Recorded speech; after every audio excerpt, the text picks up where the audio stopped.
मेरी आज के दिन की शुरुआत होती है ऑर्डर पैक करने से, जो कि कुछ इस तरह से थे और मेरा एक ऑर्डर रेडी नहीं था, उसको बैठ गई रेडी करने के लिए, क्योंकि कभी भी डिलीवरी बॉय का कॉल आ जाता है। फिर रख दिया इसको सूखने के लिए, ये तो झूल रहे हैं। फाइनली ये सूख चुका है, इसके बाद हम इसकी पैकिंग कर लेते हैं। ऑर्डर भी मेरा पैक हो चुका है। इसके बाद एक ऑर्डर आया भी था मेरा, मेरा पार्सल आया था, उसको सोचा मैंने चेक कर लूँ क्या है और कैसे है। वैसे में तो पता है ये क्या है, ये तो बैंगल है, बस आप लोगों को ऐसे ही बता रही हूँ।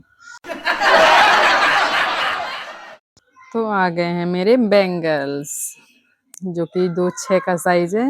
मेरे पास खत्म हो गया था, इसका स्टॉक नहीं था। और ये रहा 2-4 का, ये 2-6 का। इतना डिफरेंस दिख रहा है ना, पर कभी कभी मैच हो जाता है ना, तो पता ही नहीं चलता कौन सा 2-4 का है 2-6 का है, बिल्कुल नहीं पता चल पाता। और ये बैठ धागा मैच करना भी ना भूसे में सुई ढूंढने जैसा हो जाता है। इतने सारे अब धागे हैं, पर मजाल किससे मिल जाए। पर मैं भी ठहरी बिल्कुल ढीठ किस्म की। मैं तो ढूंढ के ही रहूंगी, और नहीं मिला तो किसी से भी काम चला ही लूंगी, क्योंकि इतने सारे ऑप्शन है, इतने में से नहीं मिल रहा। उसके बाद जब ये टूल मैंने देखा था ना, तो मुझे लगा कि वाह कितना इजी हो जाएगा ना, बस इसको अटैच करो और सिल दो, बिल्कुल स्मूथली सिल जाएगा। पर बिल्कुल ऐसा नहीं है, जितना इजी दिखाते हैं एक्चुअली उतना इजी होता नहीं है। इतनी प्रैक्टिस करनी पड़ी मुझे, इतनी प्रैक्टिस करनी पड़ी कि क्या ही बताऊं। और जब लिया था ये सोच के लिया था कि बस अटैच करो और सिलना स्टार्ट कर दो, सिल जाएगा, पर नहीं, बहुत प्रैक्टिस करनी पड़ी मुझे। उसके बाद फाइनली अब थोड़ा सा आ गया है।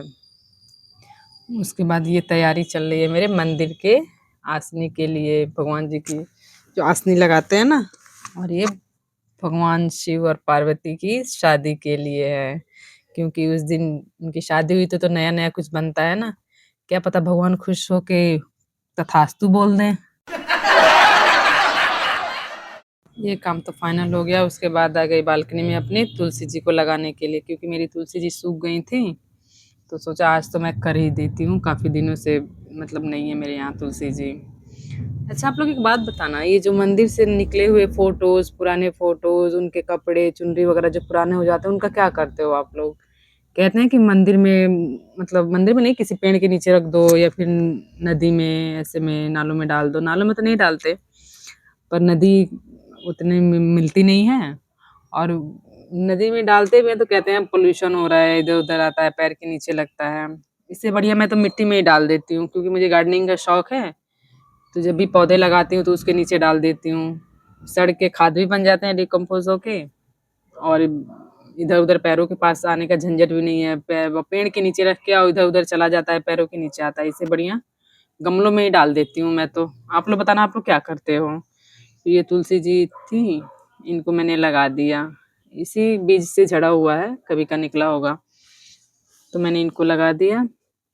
फिर इसमें पानी दे देती हूँ। और शाम का समय है तो अभी तो चल जाएगा, सुबह अगर कल देखूंगी धूप होगा तो कहीं छाँव में रख दूंगी, लग जाएंगी, इसलिए लग जाती है तुलसी जी। फिर इसमें मैंने पानी दे दिया, साइड साइड से पानी दे देती हूँ, ताकि ये अच्छी से हरी भरी ही रहें, जल्दी से बढ़ जाएं बिल्कुल।